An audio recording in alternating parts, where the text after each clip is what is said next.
Buenas noches, bienvenidos, ¿cómo están? Bien, qué bueno, gracias a Dios. Les acabo de mandar por el WhatsApp el manual que vamos a ver en este momento, así es que váyanlo abriendo, por favor. ¿Ya tienen todos el manual? ¿Están listos? Sí. Perfecto, pues vamos a ver el primer tema y es cómo interactuar con tu Biblia. Vamos a empezar a establecer algunas cosas para que vayamos poco a poco avanzando en tema de lo que va a ser nuestra escuela bíblica. Y necesitamos establecer algunas cosas que son importantes.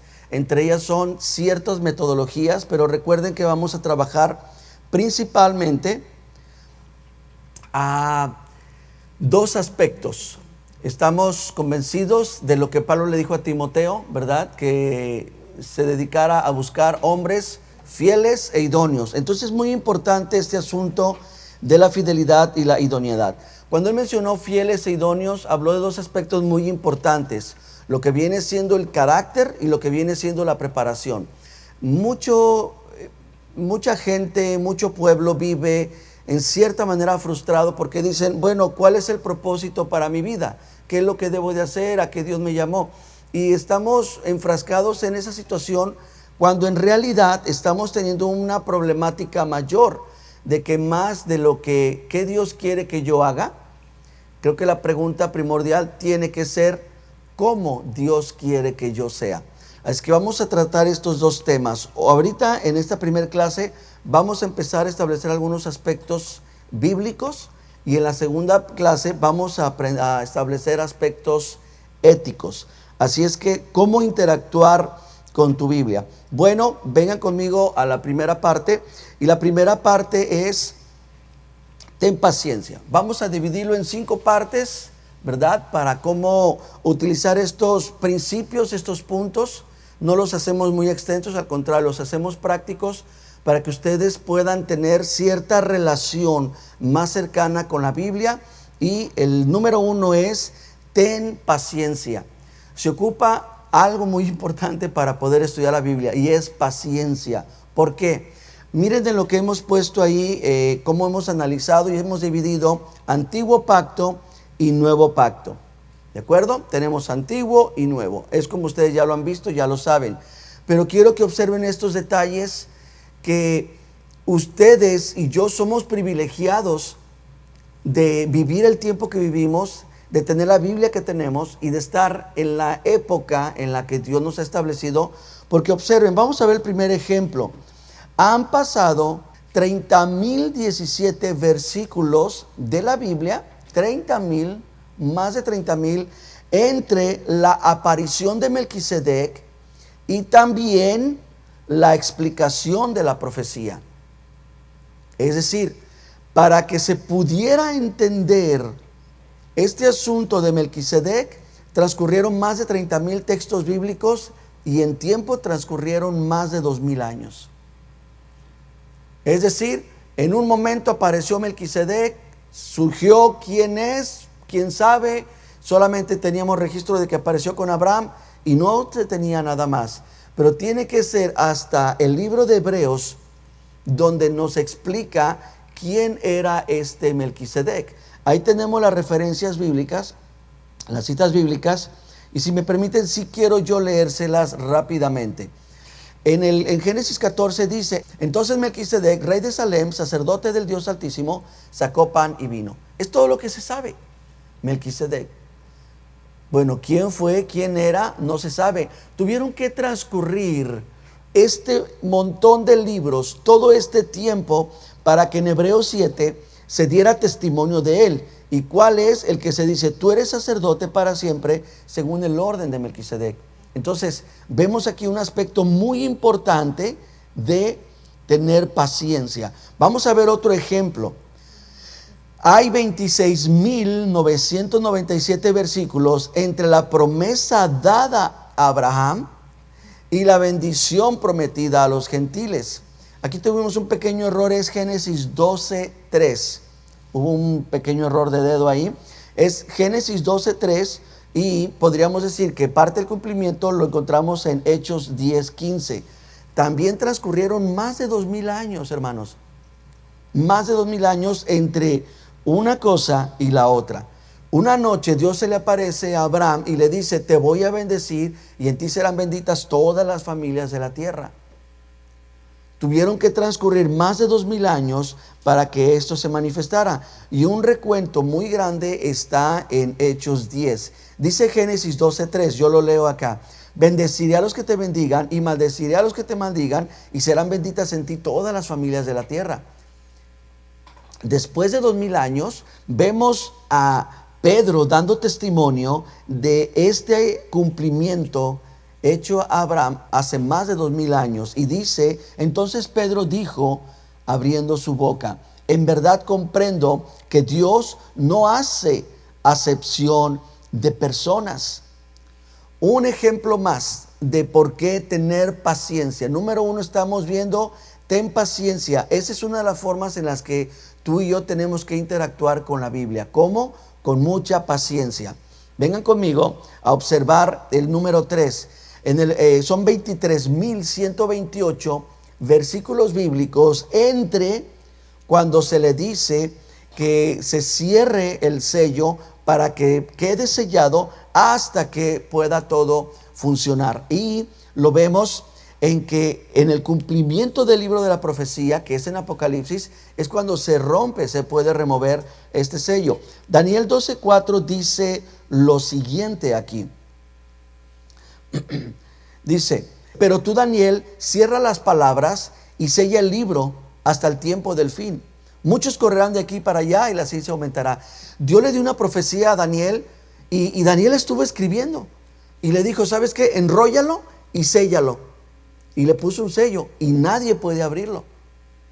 Pero vemos el cumplimiento de este libro que es algo bien interesante. Daniel lo escribió en la tierra, viendo las visiones, recibiendo la revelación, la voz de Dios, escribiéndolo. Pero vemos que este libro se abre o se revela en Apocalipsis 5. Dice, y uno de los ancianos me dijo, no llores, he aquí el león de la tribu de la Judá, la raíz de David, ha vencido para abrir el libro y desatar sus 7 sellos. Observan todo este tiempo que sucedió entre Daniel recibiendo la revelación, pidiéndose que se le cierre el libro, que se selle, hasta el tiempo de la revelación de Jesucristo. Un ejemplo más, 17,275 versículos entre el Mesías anunciado y Jesús viniendo al mundo. Génesis 3, Dios promete que vendría la simiente de la mujer y que ésta destruiría la simiente de la serpiente. Pero aquí lo interesante es el tiempo. ¿Saben cuánto tiempo se ocupó entre esta profecía y el cumplimiento de ella? 4,000 años. 4,000 años para que se pudiera cumplir. Uno más. La Biblia habla de una mujer prostituta llamada Rahab y se sabe muy poco de ella, pero se ocuparon 8,699 versículos para que se nos revelara con quién se casó Rahab y quién fue su hijo. ¿Alguien sabe con quién se casó Rahab? Nada más dice que recibió a los espías y dice que puso el hilo, el cordón y se salvó, ¿verdad? Bueno, sí está en la Biblia.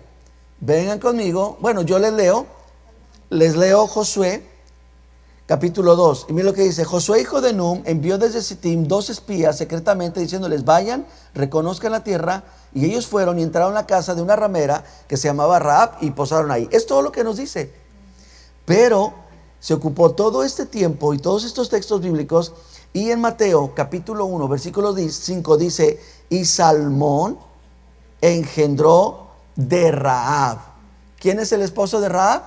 Salmón. ¿Y quién es el hijo de Rahab? Boz.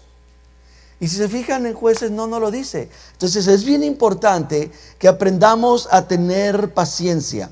Tenemos este texto bíblico aquí en nuestra página, que es 1 Corintios 10:11. Estas cosas les acontecieron como ejemplo. Dice que están escritas para amonestarnos a nosotros, a quienes han alcanzado los fines de los siglos. Muy bien, ahora, rápidamente quiero que observen estos datos que yo espero que produzcan en ustedes curiosidad y un poco más de aprecio y de interés por la Biblia. Ustedes saben que en el Antiguo Testamento hay 39 libros. En el Nuevo Testamento hay 27 entre libros y cartas. ¿Ok? Bien, de Génesis capítulo 1 a Génesis capítulo 12 han transcurrido 2000 años. Y de Génesis capítulo 13 hasta Mateo capítulo 1, ¿saben cuántos años transcurrieron? 2000 años. Es decir, la Biblia ha condensado 2000 años de la historia en solamente 12 capítulos del libro de Génesis. ¿Por qué? Porque el interés está en todo lo que viene. Pero Dios nos pone un trasfondo, nos pone en un contexto en los primeros 12 capítulos para llegar al punto donde quiere y de ahí iniciar, que es de Abraham.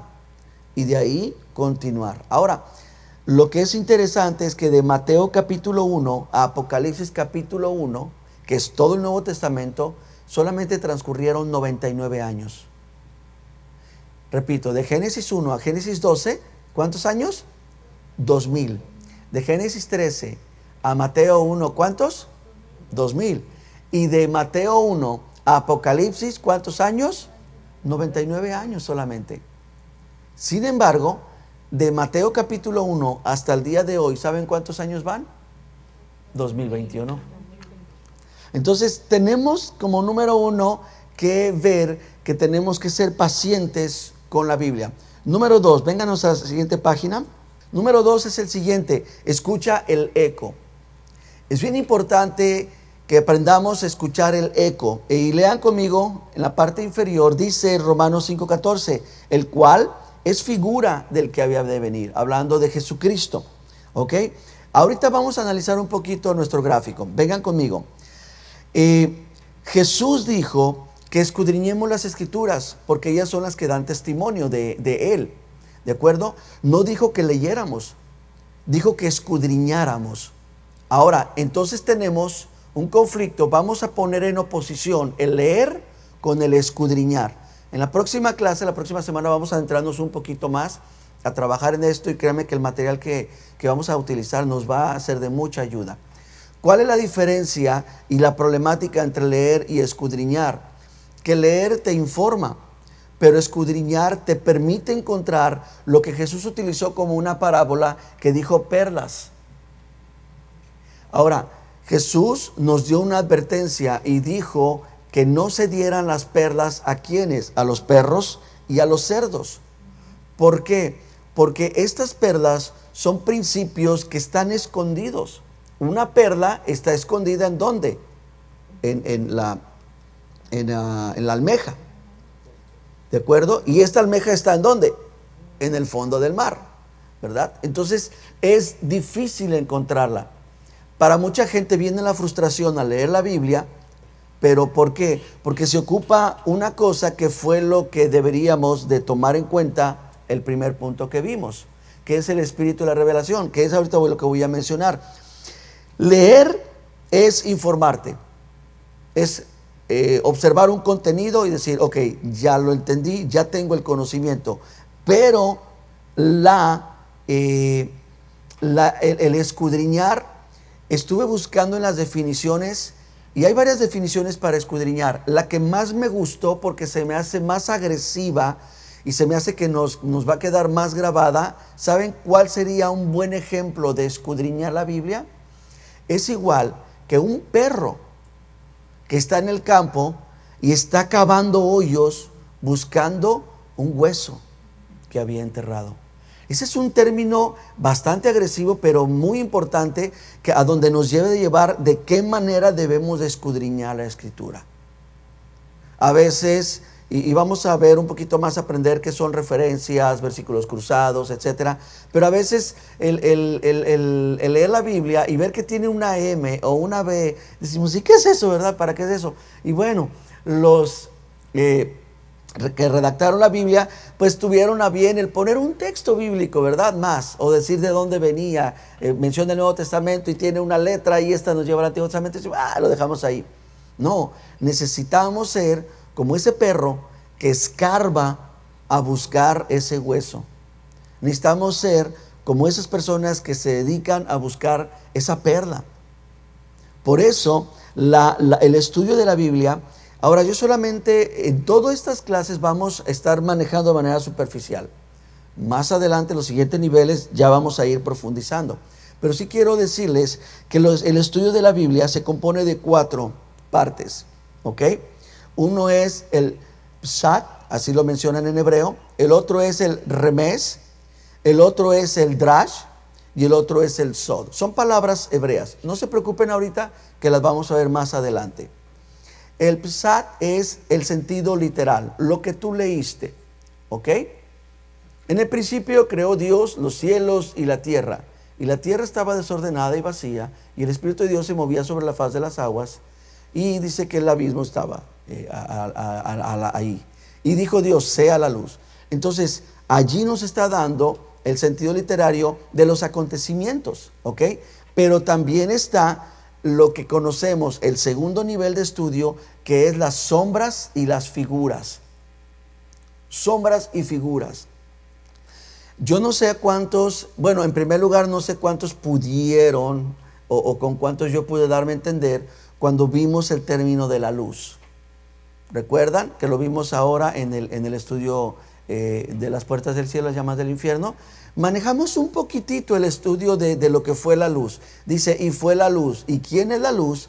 Y vimos que la manera escrita antigua, ¿verdad?, que era con ese tipo de jeroglíficos, era lo que representaban algunas figuras. Y estas figuras, no sé si lo recuerdan, acabamos concluyendo que decía el Hijo sometido al Padre, ¿verdad? ¿Recuerdan? Entonces, esto es ahora lo que podemos entender más como la sombra, los tipos, las pistas. El tercer nivel de estudio en la Biblia, de escudriñamiento, es el que sería el dras, que significa o se entendería como el sermón, la enseñanza o la aplicación. Por ejemplo, Dios creó los cielos y la tierra llegó a estar desordenada y vacía, ¿verdad? Y el Espíritu de Dios se movía alrededor, sobre la faz, no dentro, sobre la faz. Pero la tierra estaba en oscuridad y dijo Dios, sea la luz. ¿Cómo lo aplicamos? ¿Qué tipo de aplicación podemos hacer? Sencillo. Así como Dios creó a la tierra, Dios creó al hombre. Dios te creó a ti. Te formó en el vientre de tu madre. ¿Estás de acuerdo? Muy bien. Bueno, una vez que tú viniste al mundo y que la conciencia se despertó en ti, encontramos que te encontraste en tinieblas, vacío y desordenado. Pero vemos al Espíritu de Dios girando alrededor de tu vida, convenciéndote de pecado, de justicia y de juicio, hasta que la luz, que se hizo la luz en tu vida, que la luz ¿quién es? Cristo, te alumbró, hizo ese proceso. ¿Se fijan que el proceso en la creación es el mismo proceso en el ser humano? A eso se refiere. Este sería el tercer nivel de escudriñamiento, la aplicación, la enseñanza, qué me dice y cómo lo aplico a mi vida. Y el cuarto, el sod, que estos son los misterios. La Biblia habla muchas veces acerca del término misterio. De hecho, dice Pablo que a él se le dio la revelación de los misterios. Dice que a la iglesia se le dio también la revelación de los misterios que estaban ocultos anteriormente. Entonces podemos encontrar todas estas figuras en el eco. Por eso es muy importante, escucha el eco. Cuando leas tu Biblia, busca el eco. ¿Qué hay detrás de esto? ¿Qué me quiere decir? ¿Qué aplicación puedo yo encontrar en esto? ¿Ok? Y tenemos unos ejemplos. José y Jesús. Y hay una lista enorme que está ahí. José nació de manera milagrosa, Jesús de manera virginal. José fue el más amado de su padre, Jesús también. José fue aborrecido por sus hermanos, Jesús también. Y podemos encontrar una similitud, es decir, que en este caso José se convirtió, a lo que acabamos de ver, en un remés, que es en una sombra, en una figura del que había de venir. ¿Me estoy dando a entender? ¿Vamos bien? ¿Sí? Ok. También tenemos el otro ejemplo, Moisés y Jesús. Moisés estuvo 40 días en el Sinaí, Jesús 40 días en el desierto.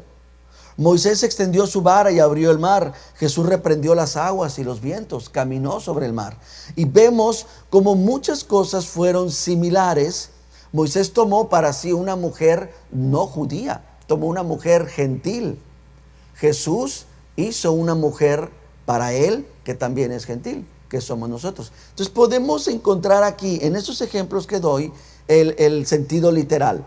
Podemos conocer la historia de Moisés, podemos conocer la historia de Jesús de manera literal. Podemos encontrar las sombras, los tipos y las figuras en esos acontecimientos, ¿verdad? Acontecimientos que vivió José, que es increíble que cómo son tan repetitivos en la persona de Jesús. También podemos encontrar, por ejemplo, el arca del pacto, que es sombra y figura de Cristo, pero también lo es de la iglesia.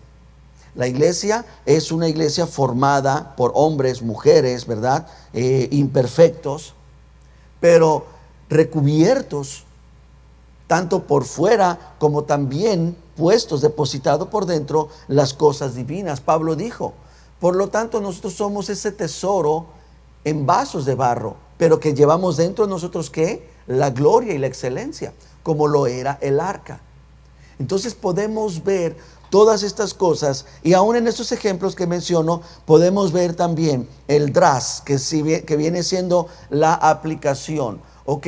José fue un hombre amado por su padre, Jesús fue amado por su padre, y la iglesia, ¿será que la iglesia sí puede ser amada por su padre? ¿O es una iglesia golpeada, verdad? Como cuando escuchábamos, ¿verdad? Que empezaban los predicadores a golpear y a decir cosas, y empezaba la gente, habla papá, ¿verdad? Y dame y golpéame. ¿Será ese el sentido? Porque podemos encontrar la figura de José, podemos encontrar el cumplimiento de Jesús, pero también podemos aplicarlo dentro de la iglesia. Entonces, estas cosas son las que podemos ver. Y la cuarta, que son los misterios. Podemos ver estos misterios tremendos, escondidos allí,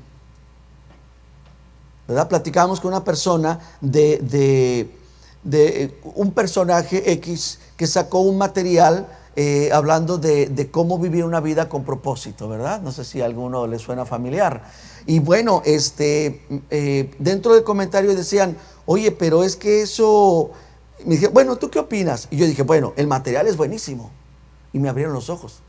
Y le dije, es que lo que está escrito, los puntos que se manejan, son muy buenos, son muy prácticos. Le dije, pero yo encuentro el tropiezo, yo encuentro la falla, la reprobación y tener que desechar, ¿dónde? Donde se toma esto como un principio que va a cambiar tu vida. Y manejan 40 puntos en 40 días, y si tú cumples estos 40 días, vas a tener el cambio porque lo vas a tener. Es ahí el tropiezo. Es ahí donde lo llevaron más allá de estos 4 puntos. Porque la Biblia sí nos habla de cambios y experiencias a través de lo que se conoce como numerología en el número 40. Jesús ayunó 40 días, Moisés estuvo también 40 días, hubo un silencio de 400 años, el arca de Moisés, perdón, de Noé, todos estos ejemplos que hablan acerca de esto, pues bueno, pudieran darnos lo que viene siendo puntos de aplicación, pero no de que tienen que ser principios inviolables, ¿ok? Vengan conmigo al tercer punto. El tercer punto es estudia, retén y desecha.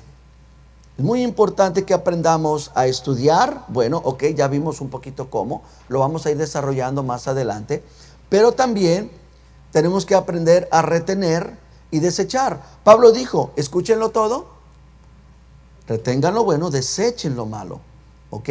Bien, vamos a manejar como si fuera un semáforo, el verde, el amarillo y el rojo, y esto lo tenemos entendiendo estos puntos importantes, lo que es bíblico, lo que es lo no bíblico y lo que es lo antibíblico, ¿de acuerdo? Que visto lo anterior, podemos ahora sí aplicar lo literal, lo figurado, pero también lo inventado. El texto bíblico que tenemos en 1 Timoteo 4:7 dice, desecha las fábulas profanas y de viejas. ¿Ya? Duro Pablo con Timoteo, ¿verdad? Bien, por ejemplo, vamos a encontrar en lo bíblico, encontramos principios divinos. Vamos al gráfico un momento. Dice lo que encontramos aquí, que número 1 encontramos principios, pero que son divinos. Número 2, encontramos tradiciones bíblicas, son diferentes, principios bíblicos a tradiciones bíblicas.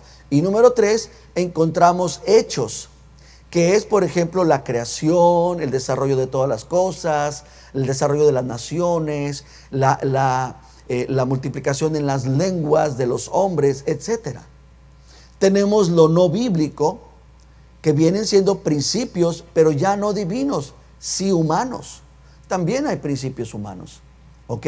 Pero encontramos también tradiciones, como tradiciones culturales, ¿de acuerdo? No son bíblicas, encontramos solamente tradiciones bíblicas, ¿ok?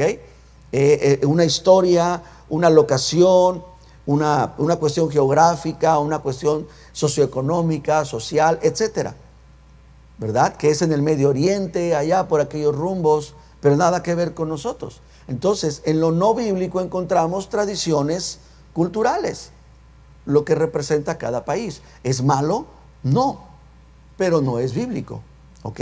Bien, y como punto número 3 encontramos los hechos. En lo no bíblico encontramos lo que es la prehistoria. La Biblia no nos habla de una prehistoria, nos habla de un principio. En el principio creó Dios los cielos y la tierra, punto, estaba desordenada y vacía. Entonces dijo Dios, ¿cuánto sucedió en el principio? Hasta entonces dijo Dios. Es ahí donde podemos ver, por estudios modernos, ¿verdad?, por principios de ciencia, de tecnología y otras cosas, que podemos encontrar la prehistoria. ¿Está en la Biblia? No. Pero no quiere decir que nos vamos al semáforo rojo, ¿verdad? Que ahora esto entra en un sentido figurado. Muchas cosas pueden encontrarse como figuras. Por ejemplo, rápidamente les doy un ejemplo. No sé qué tanto conozcan la historia de México. En la historia de México se dice que un hombre recibió una visión, y la visión era de que donde encontrara un águila devorando una serpiente sobre un cactus, sobre una planta, ahí tendría que ser fundada la ciudad que se llamaría Tenochtitlan, ¿verdad? Y bueno, entonces sucedió. El único problema es que encontraron el águila, encontraron la serpiente, encontraron el nopal o el cactus, pero estaba en medio de un lago. Entonces, ¿qué hicieron estos hombres? Taparon el lago, porque ahí fue la visión que recibió esta persona y que tenía que ser. Entonces, podemos ver que este tipo de cosas se repite continuamente en muchas culturas. Muchas culturas fueron guiadas de esa manera, pero ¿lo encontramos en la Biblia? No. Pero sí encontramos dioses, deidades, que ya lo vimos, no nos entretenemos. Hemos visto deidades que las que están en Mesoamérica, esas deidades tan antiguas, las encontramos en Australia, en otros lados. ¿Están en la Biblia? No, pero sí lo registra la historia y sí encontramos muchas figuras y cosas parecidas. ¿Sabían ustedes que hay mínimo 5 arcas como las de Noé en diferentes culturas? No solamente existe el arca de Noé, existen otras arcas que eran de otra figura, que eran de otra manera, porque ellos supieron de un diluvio que vendría de manera mundial. Y bueno, la historia antigua, en la cultura específica, menciona de eso. Entonces podemos ver lo bíblico, lo no bíblico, y ahora vamos a lo antibíblico, que son principios antihumanos, ¿verdad? Que son también tradiciones paganas, o que son tradiciones o hechos, como el Big Bang, que ellos lo mencionan como una realidad, pero que va en contra de lo que es lo bíblico. Entonces tenemos que aprender a estudiar, a retener y a desechar, porque en nuestro estudio que vamos a estar teniendo en este tiempo que el Señor nos permita, no solamente vamos a estudiar la Biblia, vamos a estudiar otros aspectos y otras cosas más, ¿verdad? El cuarto punto es el siguiente: investiga. ¿Ok? Ahora, aquí sí quiero que pongamos atención, y déjenme le leo 2 de Pedro 1:21, porque nunca la profecía fue traída por voluntad humana, sino que los santos hombres de Dios hablaron siendo inspirados por el Espíritu Santo. ¿Ok? Bien, investiga. Es aquí donde entramos a ese punto de escudriñar, pero no solamente escudriñar la Biblia en sí, sino poder apoyarnos en algunas otras referencias que son confiables. Por ejemplo, Vamos al punto número 1. Busca conceptos que quieres entender mejor y resuelve la contradicción aparente. ¿De acuerdo? Miren, lean conmigo Hebreos 7:12. Allí está, en el mismo gráfico. Dice, porque cambiado el sacerdocio, necesario es que haya también cambio de ley. Entonces, si nosotros no ponemos atención, entonces nos vamos a ir al extremo de decir, bueno, se cambió la ley. ¿Qué hacemos con la ley antigua? Arrugarla y tirarla a la basura. ¿Por qué? Porque allí nos dice, cambiado el sacerdocio, pues que también se cambie la ley, haya cambio de ley. Pero vamos a estudiar la palabra cambiado. Tenemos dos palabras, cambiado y cambio. ¿La pueden observar en su manual? Perfecto. Sígame aquí. La concordancia Strong, que es James Strong, es quien creó una concordancia con índice de palabras, utilizando con mucho cuidado el significado de las palabras, tanto hebreas como griegas, ¿verdad? Palabras bíblicas y su traducción y su significado, que puede significar uno o muchos. Un ejemplo en nuestra cultura, la palabra bote. Bote para nosotros puede ser una cubeta, un recipiente. Bote puede ser un barco. Bote coloquialmente puede ser la cárcel. Y bote quiere decir de votar, o bote quiere decir de una elección. Entonces, si se fijan, la palabra tiene muchos significados, pero se va a ubicar de acuerdo al contexto, ¿verdad? Yo iba en el mar y vi un bote. Bueno, el primer sentido sería un barco, ¿verdad? ¿Y qué tan grande era? No, vi un bote que estaba flotando. Ah, ok. Entonces hay que poner atención mucho en esto, ¿de acuerdo? Ok, estamos en el punto número 2. Ahora vamos a ver la palabra, de acuerdo al diccionario Strong, la palabra cambiado y cambio, ¿ok? La palabra griega es metatitsemi. A ver, díganla, metatitsemi. Muy bien. Es una palabra compuesta, según el diccionario. Es la palabra meta y la palabra titsemi. La palabra meta significa transferir, transportar o trasladar. ¿Ok? Yo tengo aquí mi vaso y lo voy a transferir. ¿De acuerdo? La segunda palabra es titsemi y significa colocar o poner. ¿De acuerdo? Bien, tengo mi vaso, entonces yo voy a hacer un meta. ¿Ok? Imaginen que aquí dice Starbucks, ¿verdad? Así como los fresas, ¿verdad? Que siempre traen ahí el vasito, ¿verdad? Todo el tiempo. Ok, bueno, entonces yo mientras estoy aquí con él cargando, lo estoy en el meta. Pero el titsemi es cuando yo le encuentro un lugar. ¿De acuerdo?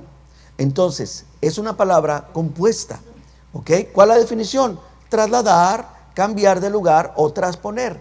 Es muy parecida, pero ya es con la cuestión de depositar en un lugar. Muy bien. Número 3.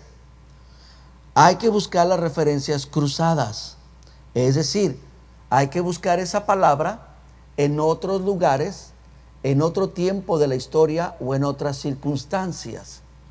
¿Me explico? Por ejemplo, ¿cuál es la palabra que estamos viendo? Cambiado o cambio. Ambas, ¿verdad? Entonces, vamos a dejar que la Biblia se explique a sí misma como buscando otras formas en que la misma palabra es usada y traducida. Algo que tenemos que entender como principio es que la Biblia se define a sí misma. Vengan conmigo a Hebreos 11:5. Bueno, de hecho ahí lo tenemos en nuestro gráfico. Y dice así: por la fe Enoc fue traspuesto. Y si se fijan, ahí aparece otra palabra en el español. Aparece traspuesto. Pero en el griego aparece la misma palabra, que cambiado. ¿Ok? Entonces, dice, fue traspuesto para no ver muerte. Y el capítulo 7, versículo 16 dice, los cuales fueron trasladados. La misma palabra griega. Ok, entonces, ahora ya veo que cambio, ¿verdad? Y cambiado y cambio son muy similares a traspuesto, es decir, a movido del lugar. ¿Me están siguiendo?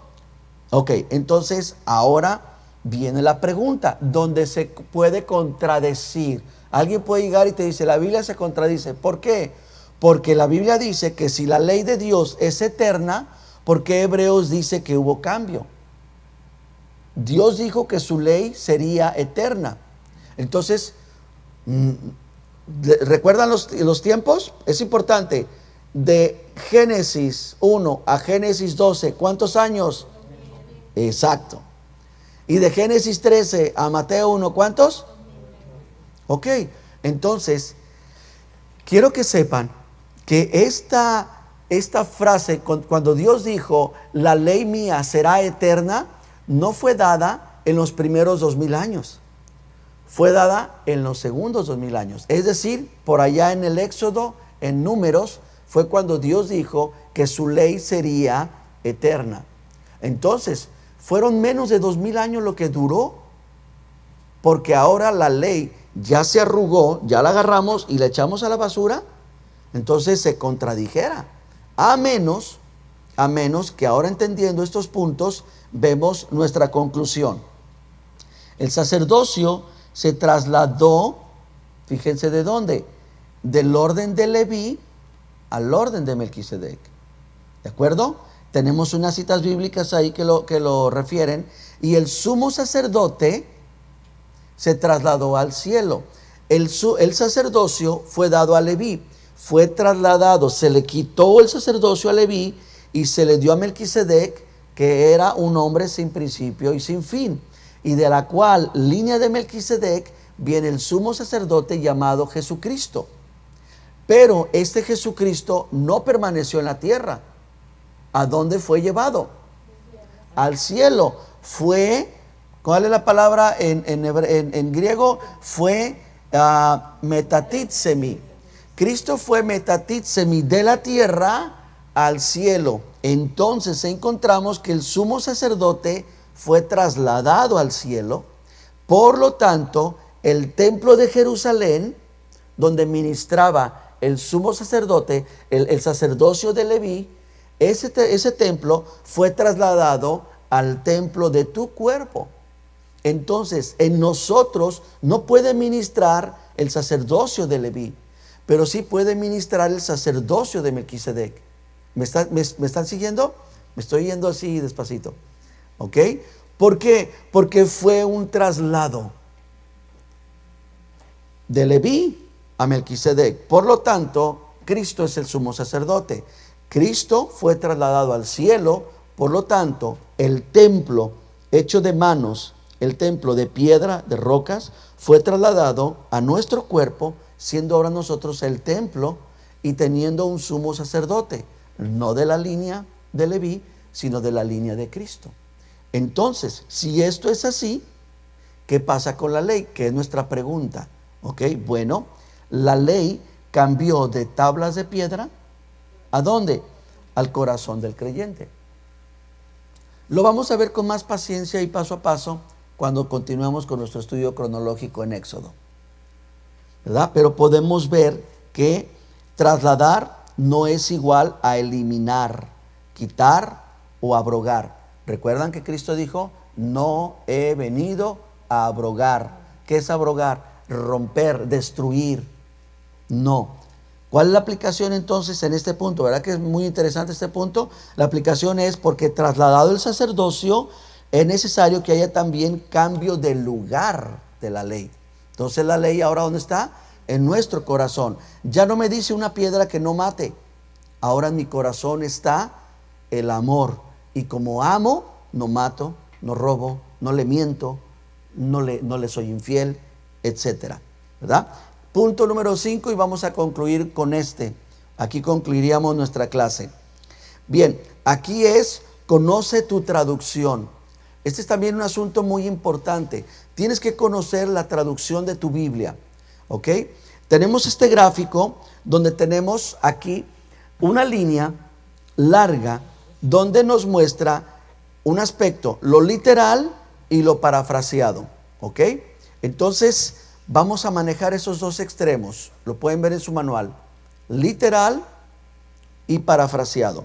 Y tenemos un montón de traducciones, no están todas, pero son algunas de las más reconocidas. ¿Ok? Por ejemplo, la Biblia interlineal, la Biblia textual, Biblia del Oso, la Reina y Valera, la Nueva Versión Internacional, la Biblia de las Américas, Dios habla hoy, Nueva Traducción Viviente o el mensaje de la Biblia parafraseada. Ok, ¿qué es lo bueno y qué es lo malo? Ambas tienen bueno y ambas tienen malo. Ambas tienen cosas a favor, ambas tienen en contra. ¿Ok? No que son malas ellas, sino que para nosotros vamos a tropezar en ambos lugares. ¿Ok? Vamos a dividirlo de esta manera, literal y parafraseado. Ok, vámonos a literal. El sentido literal nos dice aquí que es una traducción más precisa del original. Es decir, cuando tú tienes una Biblia literal vas a encontrar palabras muy similares al original. ¿De acuerdo? Esto es excelente para estudiar. Ahora vamos a ver el pro o el contra. Las ideas en una Biblia parafraseada son fáciles de seguir, sobre todo a las nuevas generaciones. ¿Ok? Y se usa un lenguaje más familiar y contemporáneo. Esos son ambos lados, ¿verdad? En el sentido literal, las palabras, el significado es muy parecido, allegado al original. En las Biblias parafraseadas nos maneja más el concepto más moderno, nos maneja la idea general. ¿Ok? Pero ¿cuáles son los problemas que vamos a encontrar? Bueno, en el sentido literal es que el lenguaje no es natural. Pongo un ejemplo. ¿Alguien sabe lo que es crisol? Levante la mano. ¿Alguien me puede dar una definición de crisol? Uno. ¿Nada más? ¿Una persona nada más? ¿Qué es un crisol? Sabrá Dios. Y dice Proverbios, el crisol prueba la plata, pero al hombre la boca del que lo alaba. ¿Qué es el crisol? Pero si nos vamos a la versión contemporánea, nos dice la vasija para fundir el metal prueba la pureza del metal precioso. Ahora sí se entiende que es un crisol. Entonces, un joven lee o nosotros leemos crisol prueba la plata. Pues, ¿qué es eso? ¿Es un ácido? ¿Es un hombre que la prueba a ver si sabe a cobre? ¿Qué es crisol? Es bien complicado. Nos da la palabra más literal. El lenguaje no es natural. La estructura gramatical puede ser confusa. Yo utilizo mucho una página que se llama Logos, Logos. Lean el griego y ustedes adentro, digo que, ¿cómo que ustedes adentro? Yo les digo a ustedes que en su corazón tendrán vida. Entonces es muy difícil, pero ahora por la contraparte, por el contrario, en las Biblias parafraseadas, el texto refleja la filosofía, las creencias y doctrinas del traductor. Y esta es una cuestión un poquito más riesgosa. Está la Biblia con comentarios de John MacArthur, pero también está la Biblia con comentarios de fulano de tal, ¿verdad? Entonces, ¿qué es lo que hace? Pues que un personaje estudia la Biblia, sí, la estudia profundamente, pero está intrínseca a su doctrina, su línea, ¿verdad? Si el personaje cree que la salvación se pierde, en lo que van a encontrar ustedes en la Biblia van a hacer referencias a ese. Si el personaje cree que la salvación no se pierde, van a encontrar referencias a eso. O sea, va a ser un poquito inclinada la balanza a un lado o al otro. No solamente refleja la filosofía, creencias y doctrinas del traductor, también dificulta el estudio preciso y profundo, ¿verdad? De hecho, malas lenguas, malas investigaciones han dicho que, por ejemplo, la Nueva Versión Internacional fue comprada por una organización satánica. Eso es lo que dicen, ¿eh? Y esto ha llevado a quitarle el nombre o la divinidad o ciertas cosas, dando la referencia al señorío de Jesucristo, ¿verdad? Pero no es propiamente eso. Sí omite algunas palabras, pero no porque quiera hacerlo, sino porque está dando la idea. Está enfocado en ese momento en otro aspecto. ¿Cuál es lo ideal? Lo ideal es que ninguna traducción es perfecta y que tienes que usar diferentes versiones y siempre estudiar las palabras en original. Es decir, recuerden, podemos leer la Biblia, pero debemos escudriñar la Biblia. Y cuando la escudriñamos, es muy bueno que ustedes puedan tener mínimo 2 versiones, una muy literal, una muy parafraseada, cuidando el parafraseo del contexto de donde viene. Y lo que es muy interesante es que Nehemías en el capítulo 8 dijo lo siguiente: y leían en el libro de la ley de Dios, fíjense cómo lo leían, claramente, y también ponían sentido de modo que entendiesen la lectura. ¿Cómo debemos de leer la Biblia? ¿Cómo debemos de enseñar la Biblia? Claramente, ¿de acuerdo? Y ponerle sentido de modo que se entienda la lectura. Amén. Lo repasamos rápidamente. Véanlo rápido en su manual. Aquí lo vemos en el gráfico. Número 1, tengan paciencia. ¿De acuerdo?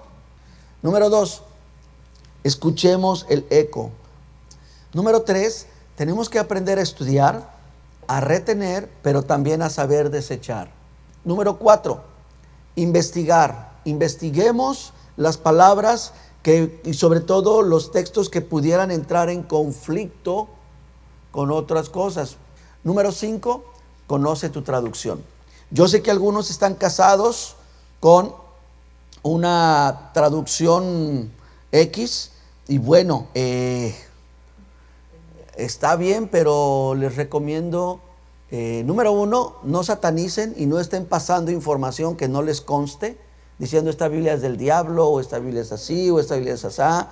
Si ustedes no han estudiado el hebreo, el griego, si ustedes no se han metido a indagar bien, no me vengan con esos rollos, ¿verdad? Pero también estén dispuestos a otras versiones, ¿de acuerdo? Bien, vamos a tomar un pequeño break.